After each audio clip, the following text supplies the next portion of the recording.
and welcome to another Bookish corner of the internet. My name's Harriet. Today I'm going to be talking through the books that I'd like to read in February. Now I don't know how February is going to go, I don't really know how much I'm going to be working, if I'm going to have any plans.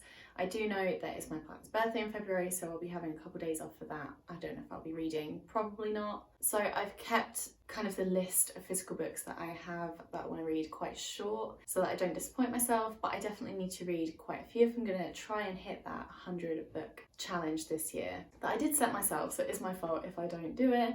But yeah, let's get into it. I've tried to have a nice mix of different books to read in February. So the first one that I've got is quite a short one, that is Our Souls at Night by Kent Haruf. And I will read you the synopsis because I can't really remember what this is about. I do know that it is a romance. Addie Moore and Lewis Waters have been neighbours for years. Now they both live alone. Their house is empty of family, their quiet nights solitary. Then one evening, Addie pays Lewis a visit. Their brave adventures form the beating heart of Our Souls at Night, Kent Haruf's exquisite final novel.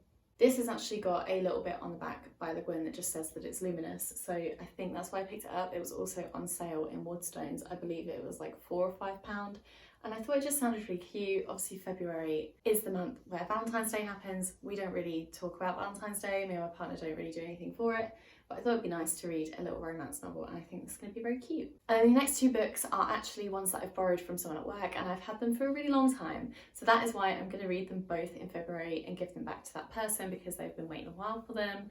Charlene, I'm so sorry. But the first book I'm really excited to get to, and that is A Man Called Ove by Frederick Backman. I've heard this is quite an emotional rollercoaster of a novel. Also, it's got a cat on the front, so it's probably going to make me cry, but again, I'll read you the synopsis. Ove is almost certainly the grumpiest man you will ever meet. He thinks himself surrounded by idiots, joggers, neighbours who can't reverse a trailer properly, and shop assistants who talk in code.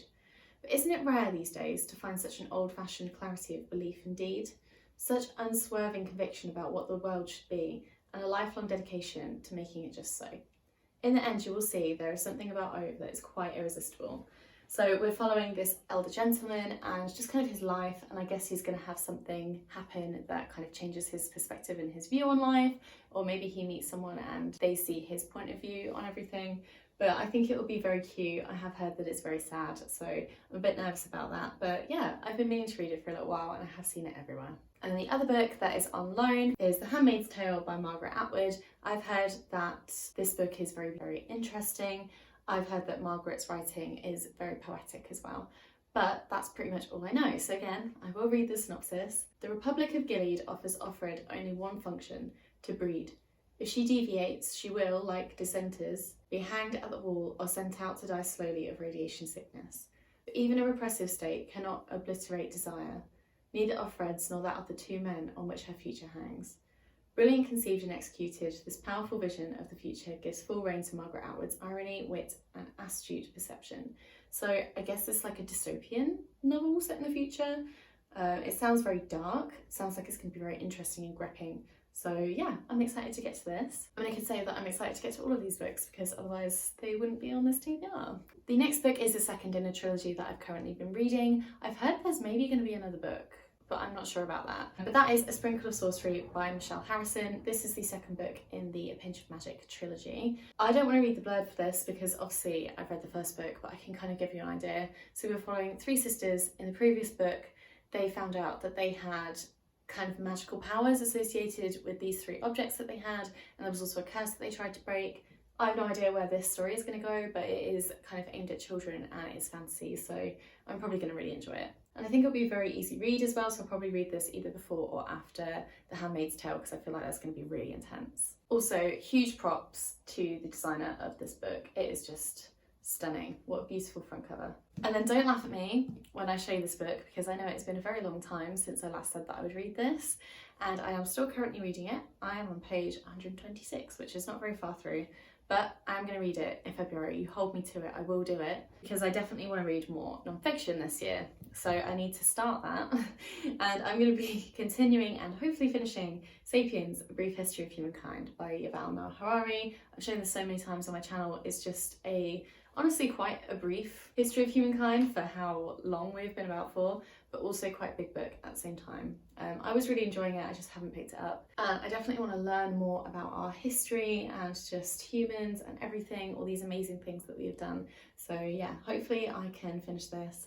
I'm really going to set my sights on it. I think I can do it. It's not that long. I've read bigger books before. So yeah, I will do it. I'm going to finish it. And the last book that I'm going to set my sights on is Transcendent Kingdom by Yao Gyasi. This is a large print because I found it in the charity shop, but I will be redonating it or gifting it to someone that needs it afterwards, because I feel like I shouldn't be taking this off the shelves, I suppose, but I really do want to read this book, so I will be redonating it afterwards.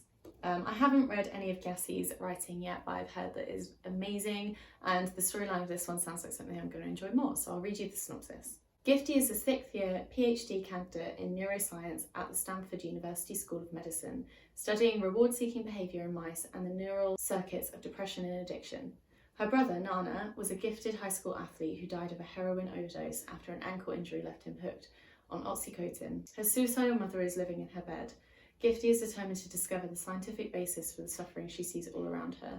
But even as she turns to the hard sciences to unlock the mystery of her family's losses, she finds herself hungering for her childhood faith and grappling with the evangelical church in which she was raised, whose promise of salvation remains as tantalising as it is elusive. So it looks like it's going to deal with addiction and also religion. So it's going to be a very heavy book, I think, but I've heard very good things.